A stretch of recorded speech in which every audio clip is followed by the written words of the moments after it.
Bienvenue si vous nous rejoignez, bon réveil, vous êtes sur i24, c'est le morning, merci d'être avec nous. Nous sommes vendredi et c'est désormais une tradition, on passe en revue l'actu média de la semaine. Rudy, avec vous, on démarre avec la vidéo de la semaine, c'est le nouveau générique des Guignols qui a été dévoilé par Canal hier. Oui, hier soir, alors après avoir vécu un été extrêmement mouvementé à Canal+, les observateurs attendaient avec impatience le retour des Guignols, avec 3 mois de retard attendu pour le 14 décembre prochain et encrypté. Alors le programme phare de la chaîne, un temps dans le viseur de Vincent Bolloré, revient dans sa nouvelle version, une nouvelle version avec des nouveaux auteurs et nouveau aussi générique, un générique qui nous donne des éléments sur le nouvel esprit. Regardez.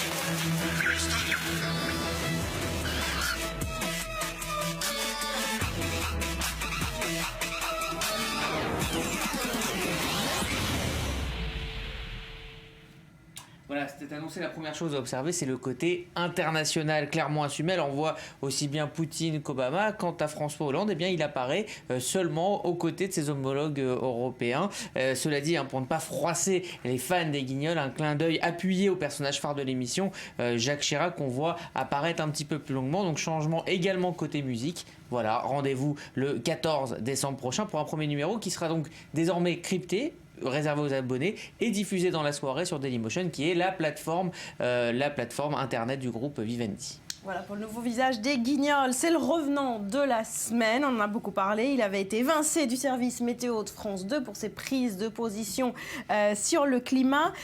Il revient désormais sur une télévision d'État russe, c'est Philippe Verdier. Oui. Parole libre, c'est tout un programme sur la chaîne russe Russian Today, une chaîne très proche du Kremlin, pour ne pas dire appartenant au Kremlin. Alors Philippe Verdier a trouvé une nouvelle tribune pour parler aux téléspectateurs. Eh bien, il nous parle de quoi? Eh bien, de la COP21, bien sûr. Bonjour, je suis très heureux de vous retrouver pour vous parler quotidiennement de la COP21 en toute liberté sur RT France. Alors, cette photo de famille de 140 leaders mondiaux environ aux côtés de François Hollande, le président français l'attend depuis très longtemps. C'est un moment très rare, c'est un moment historique. On n'a jamais vu une telle participation des grands de ce monde pour une conférence sur les changements climatiques. On a même l'impression qu'il y a une urgence climatique. C'est pas forcément vrai. Cette conférence, elle a lieu chaque année à la même période, c'est même la 21e du nom. C'est pour cela qu'elle s'appelle COP21. Voilà. Une tribune offerte par le gouvernement russe à celui qui a défrayé la chronique, non seulement pour ses thèses climato-sceptiques, mais aussi, il faut le dire, pour avoir dénoncé la récupération politique de cette COP21. Un autre revenant cette semaine, Rudy, cette fois dans une série, on parle du retour de Rambo. Oui, des muscles, du sang, de la jungle, des mitrailleuses. C'est plus qu'une rumeur. Rambo va devenir une série télé produite par celui qui a évidemment incarné le personnage dans les années 80, un certain Sylvester Stallone. Alors c'est la chaîne Fox qui l'a annoncé en donnant plus de précisions sur ce projet. Le programme explorera, je cite, la relation complexe entre Rambo et son fils Junior, ancien membre des troupes d'élite de la marine américaine. Tout un programme là aussi. Rappelons que le premier Rambo est sorti en 1982, ce qui ne nous rajeunit pas. C'est bien vrai.